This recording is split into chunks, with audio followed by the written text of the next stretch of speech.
आज 1 मे रोजी आपण आपल्या अभिवाचनातील हा पहिला व्हिडिओ अपलोड करत आहोत। सर्व विद्यार्थ्यांनी तो व्हिडिओ ऐकावा आणि वाचनाचा आनंद घ्यावा। तर आजच्या अभिवाचनासाठी मी निवडलेली गोष्ट आहे राजा आणि उडता घोडा। या राजा आणि उडता घोड्याचं मी अभिवाचन करत आहे। राजा आणि उडता घोडा। एका गावात दोघे मित्र राहत होते।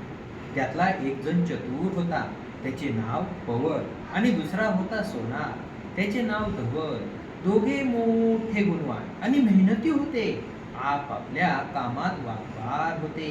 एकदा त्या दोघा मित्रांनी राजधानीच्या शहरात जाऊन आपापले नशीब आजमावून पाहण्याचा विचार केला आणि आपापल्या धंद्याचे सामान घेऊन ते शहरात आले। तेथे येताच ते एका धर्मशाळेत उतरले आणि त्यांनी आपल्या कामकाजाला सुरुवात केली। थोड्याच दिवसात पवनने सोन्याचा असा एक मासा तयार केला।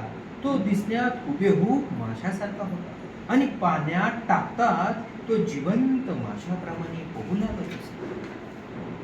धवलने एक लाकडी घोडा तयार केला। घोड्याच्या मानेवर एक चावी लावली होती। ती चावी सरळ फिरवताच घोडा आकाशात उडू लागे। ज्या राज्यात ते दोघे आले होते त्या राज्याचा तरुण राजा विजय अतिशय कलापारखी होता। दोघा मित्रांनी राजाकडे जाऊन त्याला आपापली बनवलेली कला दाखवण्याचे ठरविले। त्यानुसार ते दोघे राजे वाड्यात गेले। त्यांच्या जवळील कलात्मक वस्तू पाहून राजा अतिशय आनंदित झाला। प्रथम आपल्या वस्तूचा परिचय करून देत पवन म्हणाला, महाराज, आपण जर पाण्याचा एक हौद तयार केला तर मी माझ्या माशाची करामत तुम्हाला दाखवू शकेन। राजाने लगेच सेवकांना आज्ञा देऊन एक पाण्याचा हौद तयार करविला। पवनने आपला चांदीचा मासा त्यात सोडला आणि काय चमत्कार, तो मासा जिवंत माशाप्रमाणे पाण्यात क्रीडा करू लागला। राजासह सारे दरबारी चकित झाले। राजाने पवनला 1000 स्वर्ण मुद्रा बक्षिसा दाखल दिल्या। त्यानंतर धवलची पाळी आली। आपल्या वस्तूचा परिचय करून देत तो राजाला म्हणाला, महाराज, या घोड्याच्या मानेवर असलेली चावी सरळ फिरवल्याने तो हवेत फिरू लागतो आणि उलट फिरवल्याने तो लगेच जागी खाली थांबतो।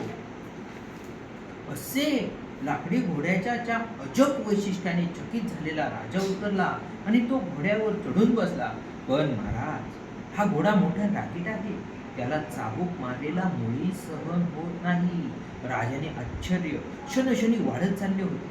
काय होईल या घोड्याला चाबूक मारला तर? राजाच्या मनातील उत्सुकता जागृत झाली आणि त्याने सेवकाकडे चाबूक घेऊन जोराने फटका त्या घोड्याच्या अंगावर लागविला आणि काय आश्चर्य, तो घोडा अंधाधुंद होऊन आकाशात उडू लागला। राजाला आकाशात उडताना पाहून सारे दरबारी दुःखी होऊन ओरडू लागले, आक्रोश करू लागले। पण घोडा केव्हाच त्यांच्या दृष्टीआड झाला होता। राजाला घेऊन घोडा पर्वत, नद्या, समुद्र ओलांडून दुसऱ्याच एका नगरीत उतरला। वेळ संध्याकाळची होती। राजा कमालीचा थकला होता। कुठेतरी विश्रांती घ्यावी म्हणून त्याने एक धर्मशाळा शोधून काढली। त्या धर्मशाळेत त्याला राहण्यासाठी एक खोली मिळाली। संध्याकाळ टळून रात्र झाली। सर्वत्र काळोखाचे साम्राज्य पसरू लागले। तशी राजाने धर्मशाळेच्या मालकाजवळ दिव्याची मागणी केली।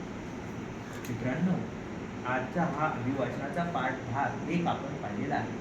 आपण पुढील भाग 6 मे रोजी अपलोड करणार आहोत। तोपर्यंत सर्वांना धन्यवाद।